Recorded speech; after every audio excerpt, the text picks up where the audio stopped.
The organizers of Saturday's No Kings protests estimate that 8 million people participated in cities and towns across the country and in cities around the world. Demonstrators rallied against President Donald Trump's policies, which they view as authoritarian. We counted 11 No Kings rallies here in the North Country. We visit one on today's Story of the Day. Support for Story of the Day comes from the Wild Center in Tupper Lake, dedicated to strengthening visitors' connections to the natural world. More at wildcenter.org. Hey, I'm David Sommerstein. It's Monday, March 30th. First up, a Democrat dropped out of the race to replace North Country Congresswoman Elise Stefanik last week. Kara Chapman has more. Former White House trade official and South Glens Falls native Dylan Hewitt announced Friday that he's suspending his campaign for Congress. In a video posted to his social media channels, he said the decision came down to finances. The truth is, campaigns are expensive. They run on money and access.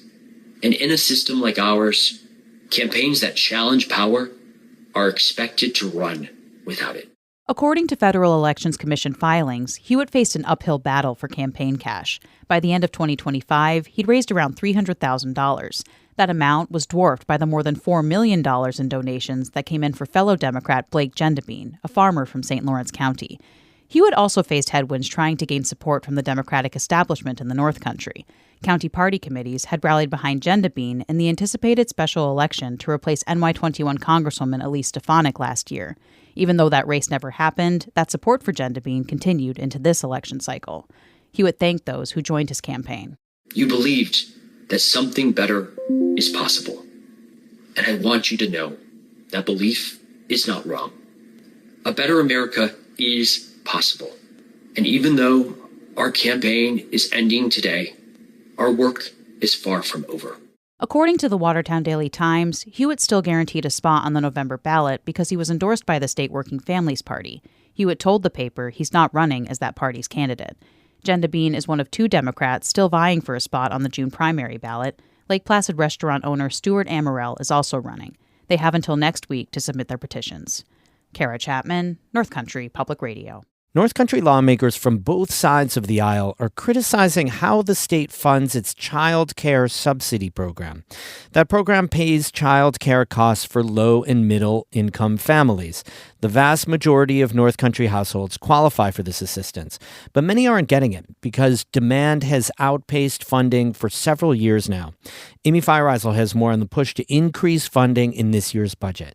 Last fall, many North Country counties burned through their child care subsidy funds just weeks into the fiscal year.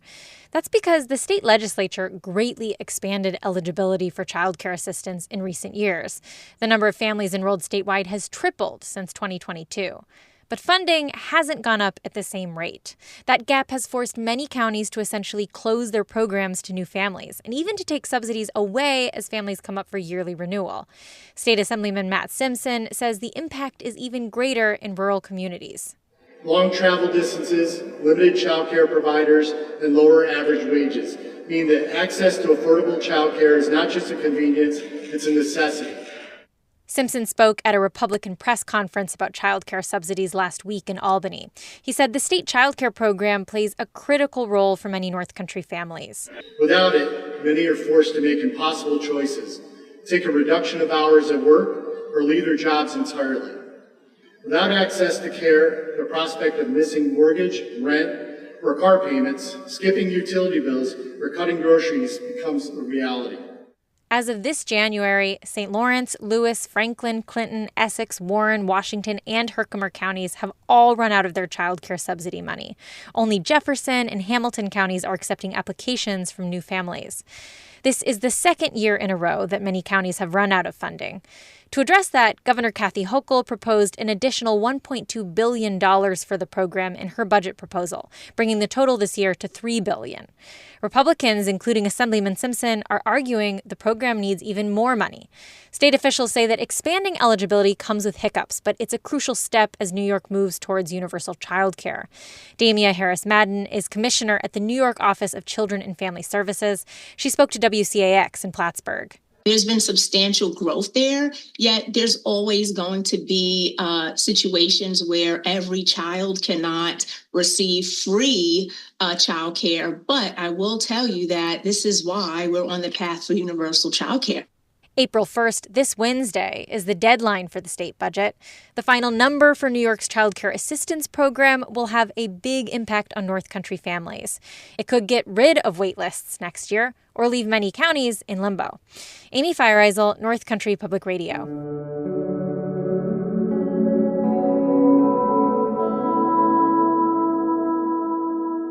There were no Kings rallies Saturday in Watertown, Ogdensburg, Messina, Malone, Plattsburgh, Saranac Lake, Indian Lake, Old Forge, Chestertown, Glens Falls, and in Canton, where lines of people stretched down both sides of Main Street. Our news intern Richard Haller was in Canton and filed the story. Nearly 1,000 people showed up to protest President Donald Trump in downtown Canton. No Kings, not ever, not now. The demonstrators marched to Main Street and fill up the sidewalks, raising signs that read, "Abolish ICE, fight tyranny, and power to the people." They're waving American flags as cars honk driving by.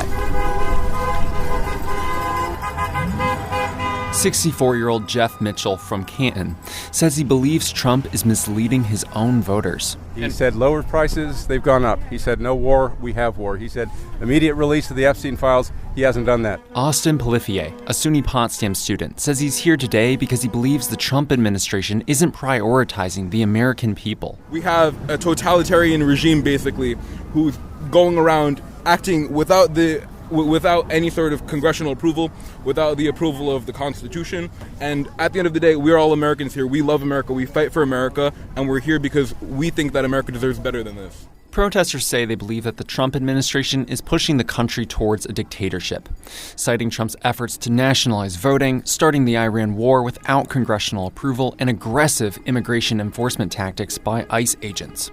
For 32-year-old Asia Sampson, the rapid increase in deportations has strained her trust in law enforcement. Everyone is terrified when you can see Border Patrol, when you can see ICE rolling in. It gets your hairs on your back of your neck standing up, even if you are a citizen. James Galsasinski is a reverend at the Unitarian Universalist Church in Canton.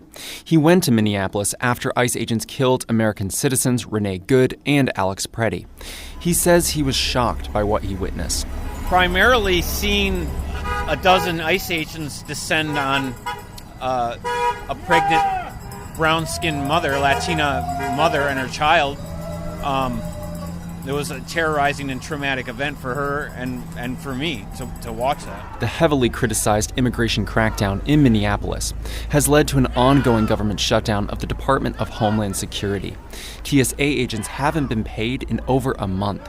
I guess that's in the works, but they're standing beside ICE, who are doing nothing to alleviate any problems with the airports. They're getting paid and TSA not. That's William Chambers from Brazier Falls, who says his reasons for protesting are too numerous to count. A major issue for John Collins, who works at SUNY Canton, is cuts to education. So I'm out here today to, literally wave the flag for my union, for my students, for pretty much everyone now and in the future who's, they're going to face fewer opportunities because of all the cuts that they pulled this last year or so. 40-year-old Niels Klicken from Potsdam says he's encouraged by the turnout today. I think the reason I'm here is for a sense of community, trying to be around people who are frustrated, sad, confused, angry. Many people at this rally expressed a sense of sadness and fear about the direction the country is heading in. But people also said they felt a sense of hope in coming together to make their voices heard. For North Country Public Radio, I'm Richard Haller in Canton. We have more news all the time on our website, ncpr.org. Music today by the Saranac Project of Saranac Lake and Caretaker of Canton. I'm David Summerstein, North Country Public Radio.